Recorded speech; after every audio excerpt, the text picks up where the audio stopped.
Congolaises, Congolais, mes très chers compatriotes, en ce jour solennel du 30 juin, nous célébrons nos 65 ans d'indépendance. 65 ans d'un cheminement audacieux amorcé le 30 juin 1960, lorsque notre peuple, uni par une aspiration irrépressible, a revendiqué son droit inaliénable à la liberté et à l'autodétermination. Cette date n'est pas qu'un jalon historique. Elle est un appel vibrant à honorer la mémoire de nos héros, à raviver notre idéal commun et à réaffirmer notre engagement pour une République forte, unie et prospère. En ce jour de souvenir et d'espérance, j'honore la mémoire de nos pères fondateurs, Joseph Kasavubu, Patrice Emery Lumumba, et de tous ceux qui, souvent dans l'anonymat, ont offert leur vie en sacrifice pour rendre possible l'idéal d'un Congo libre et maître de son destin. Leur courage est le socle de notre souveraineté, leur vision, le flambeau de notre avenir. Mes très chers compatriotes, aujourd'hui, notre célébration revêt une portée exceptionnelle. Il y a quelques jours, à Washington, sous l'égide des États-Unis d'Amérique, la République démocratique du Congo et le Rwanda ont signé un accord de paix historique, un tournant décisif pour mettre fin à un conflit qui, depuis près de 3 décennies, a semé la désolation dans l'est de notre pays, causant des millions de morts et de déplacés, en particulier dans l'est de notre territoire. Cet accord, signé par les ministres des Affaires étrangères de nos 2 pays lors d'une cérémonie solennelle présidée par le secrétaire d'État américain, M. Marco Rubio, reprend les acquis de la résolution 2773 du Conseil de sécurité des Nations unies et ouvre la voie à une nouvelle ère de stabilité, de coopération et de prospérité pour notre nation, pour la région des Grands Lacs et pour l'Afrique tout entière.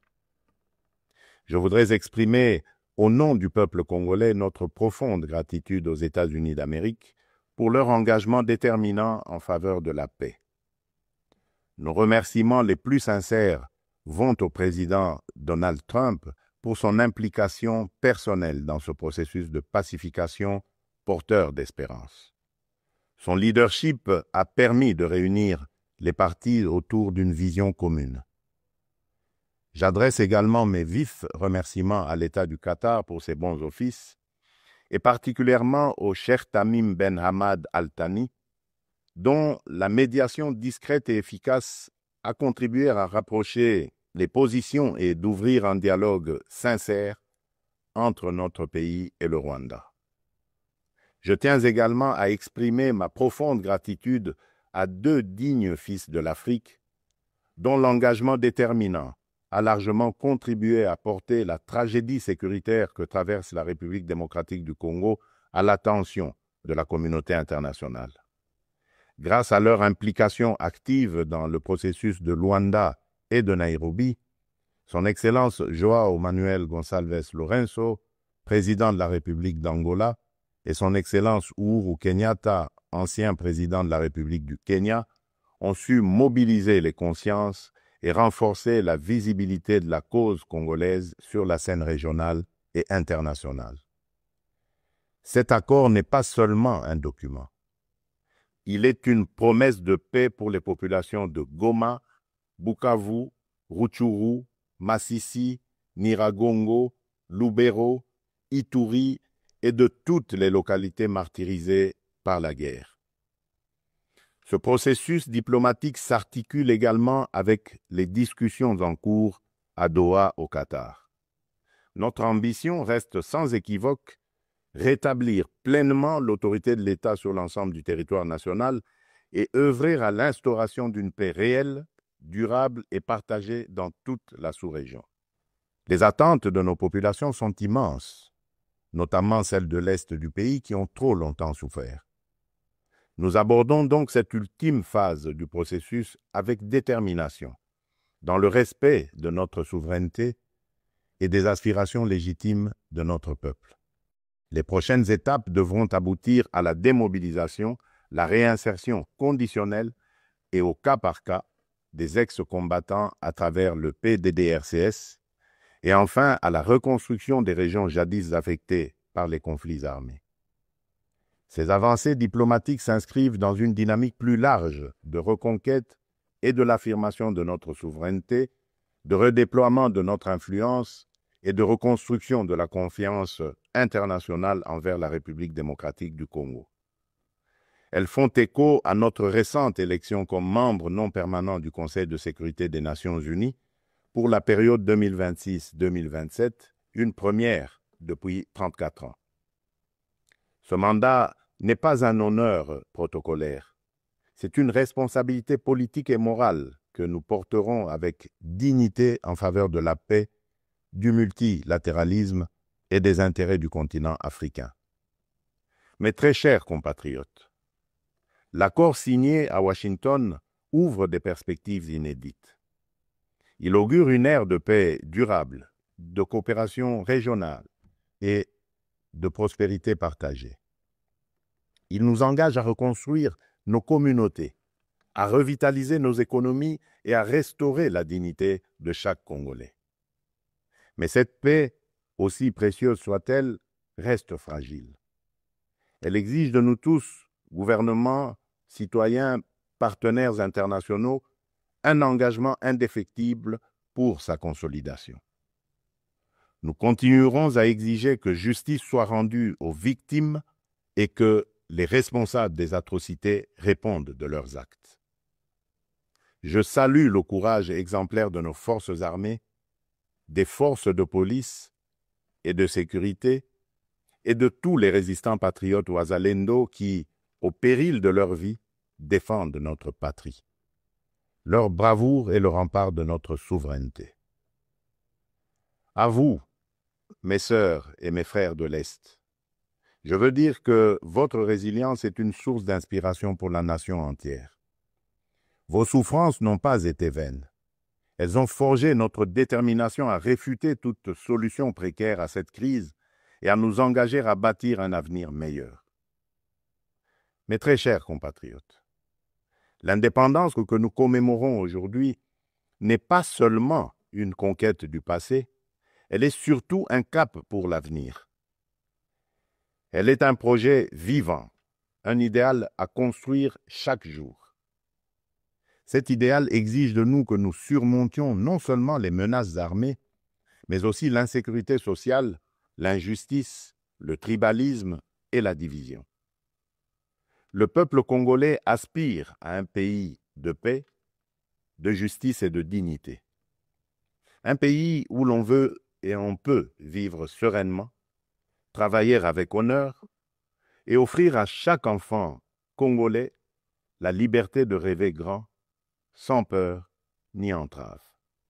Réaliser ce rêve requiert la mobilisation de toutes nos forces vives, institutions, citoyens, diaspora, partenaires, autour d'un même idéal, bâtir un Congo moderne, sûr et respecté.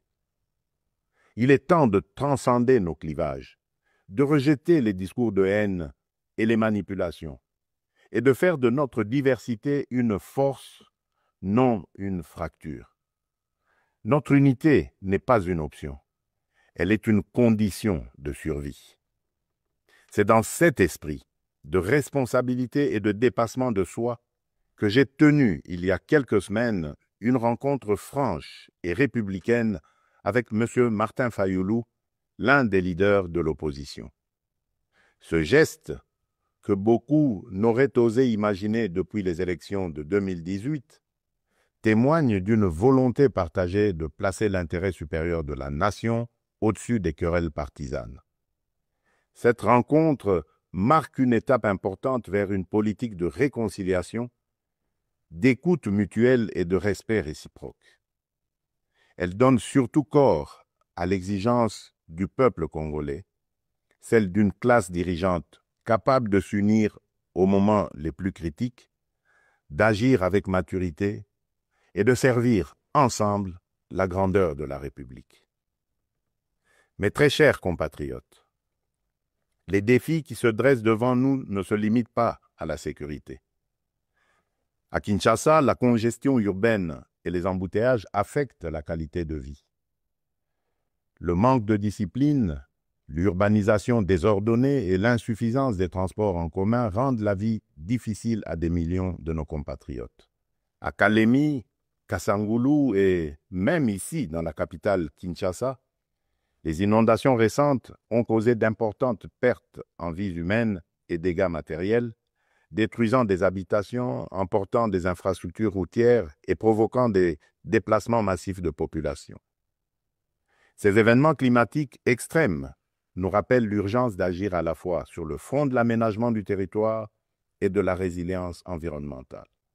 À Mbandaka, le naufrage d'une embarcation a coûté la vie à plusieurs dizaines de nos compatriotes, endeuillant la nation tout entière.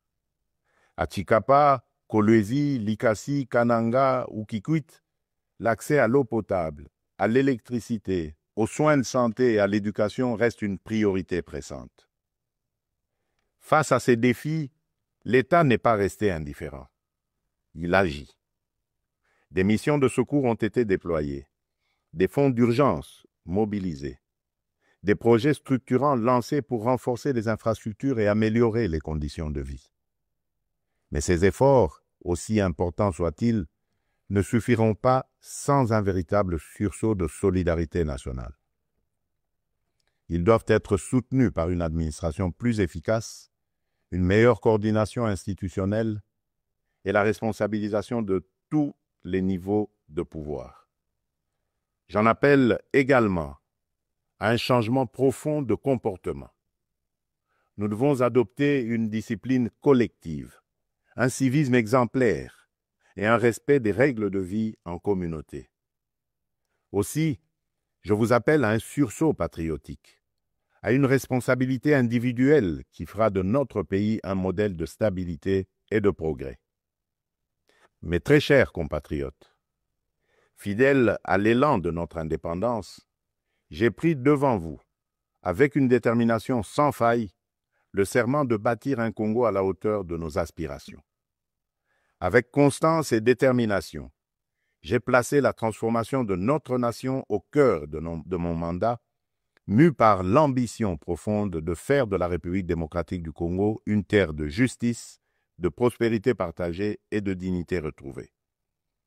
Cette vision que je porte avec vous et pour vous irrigue chacune de nos décisions et sous-tend les réformes audacieuses que nous menons dans un esprit de renouveau et de souveraineté assumée.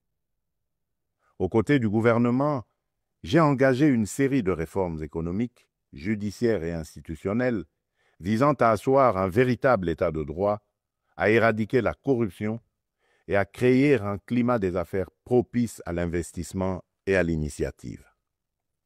Les premiers résultats sont tangibles.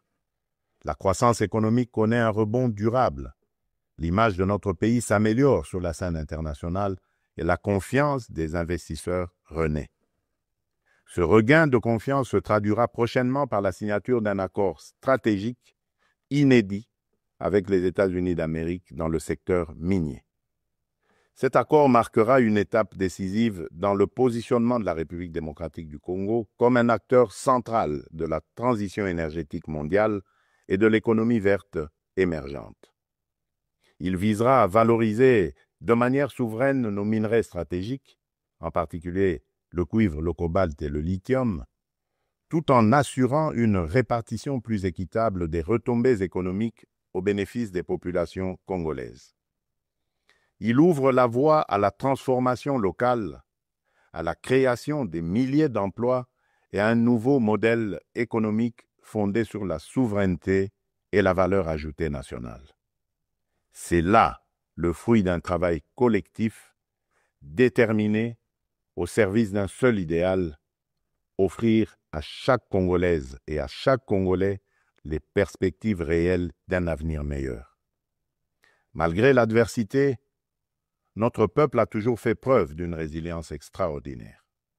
C'est cette résilience qui nous a permis de traverser les tempêtes du passé et qui nous permettra de surmonter celles d'aujourd'hui. Le Congo d'aujourd'hui n'est plus celui du fatalisme et de l'impuissance. À l'aube du retour tant attendu de la paix sur l'ensemble de notre territoire, s'ouvre un nouveau chapitre de notre histoire, porté par le courage inébranlable, la résilience admirable et la solidarité agissante de toutes les filles et de tous les fils de la nation. À nos partenaires des États-Unis, de la Chine, de l'Europe, des pays du Golfe, du continent africain et du monde entier, je le dis solennellement, la République démocratique du Congo est de retour, prête à nouer des partenariats stratégiques, fiables, transparents et surtout gagnant-gagnant. Nous avons les moyens de notre ambition, des ressources exceptionnelles, une position géostratégique centrale, un peuple talentueux et surtout un leadership résolument tourné vers l'avenir. Nous sommes prêts à jouer notre rôle, notre partition face aux grands défis de notre temps. La paix, la transition énergétique, le développement durable et l'intégration africaine. Je tiens toutefois à réaffirmer avec clarté les lignes rouges de mon action. Les ressources de la République démocratique du Congo ne seront jamais bradées ni livrées à des intérêts obscurs. Elles bénéficieront avant tout au peuple congolais. Aucun compromis ne sera toléré en matière de souveraineté économique. La République démocratique du Congo ne vendra ni son avenir, ni sa dignité.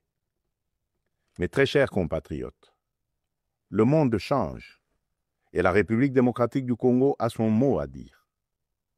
Notre jeunesse déborde de talent, notre sol regorge de richesses, notre peuple rayonne de dignité. Ensemble, poursuivons notre projet commun, celui de bâtir un État fort, une économie diversifiée, une société juste et équitable. Ce 30 juin, faisons de notre indépendance un idéal vivant, incarné dans chaque famille, chaque quartier, chaque ville, chaque province. Nous ne visons pas seulement la fin de la guerre, nous voulons une paix véritable, qui sera le socle d'un vaste chantier de reconstruction d'une société plus inclusive, plus solidaire et plus prospère. Le gouvernement s'y attellera avec rigueur et transparence. Mais ce chantier ne réussira que si chaque Congolaise et chaque Congolais y prend part. Alors unissons nos cœurs et marchons ensemble, main dans la main, vers un Congo fort, uni et prospère. Bonne fête de l'indépendance à toutes et à tous. Que Dieu bénisse la République démocratique du Congo, son peuple et tous ceux qui l'ont choisi comme pays de résidence. Je vous remercie.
Africa Cool, la chaîne authentique. Africa Cool, et abena cool, Africa Cool, abena cool, le quoi cool matopi. Africa toujours,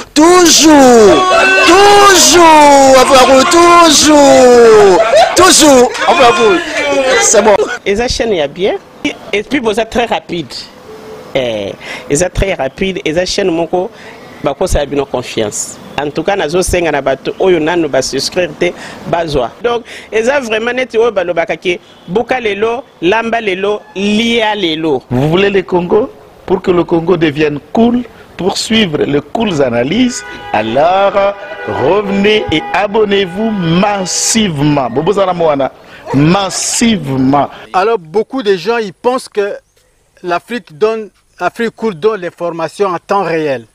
Mais je ne crois pas cela. C'est-à-dire l'Afrique cool donne l'information en temps réel et en temps chirurgical. Si tu ne suis pas, tu as la crise cardiaque. Qu'est-ce que tu penses de l'Afrique cool? C'est PPL. Africa Cool, c'est la destination de prédilection pour une communication optimale. Longo Dianabino Mama. Africa Cool Télévision est une chaîne qui est en train de réunir toutes les tendances.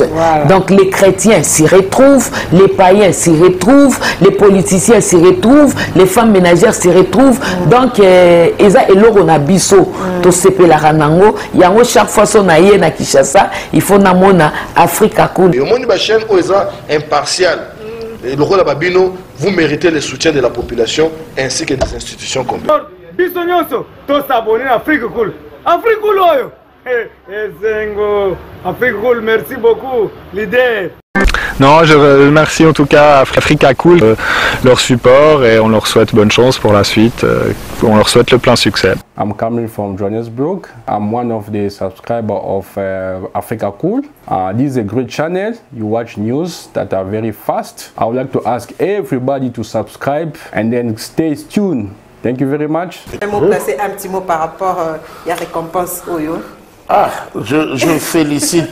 Je félicite très sincèrement Africa Cool. Voilà. Je n'avais pas opéré le mauvais choix. Voilà. J'avais recommandé, je me rappelle que je disais que c'était une destination de prédilection pour une communication optimale d'excellence. Voilà. Nazanga Mogotala, YouTube Yemoko à reconnaître que Naponaki Mabete. Au moins, il choix to salaka, ba réflexion to salaka. Tikalaka abonné à Africa Cool. Voilà. Comme ça, tu partages. Bravo Africa Cool. Merci beaucoup. Bravo Bino. Mutubo s'abonner parce que trophée Ezali à Bino. Voilà. Ezali partagé. Voilà. Moi, je me sens aussi copropriétaire. Il y a prix Oyo. Voilà. Bravo Africa Cool. Merci beaucoup.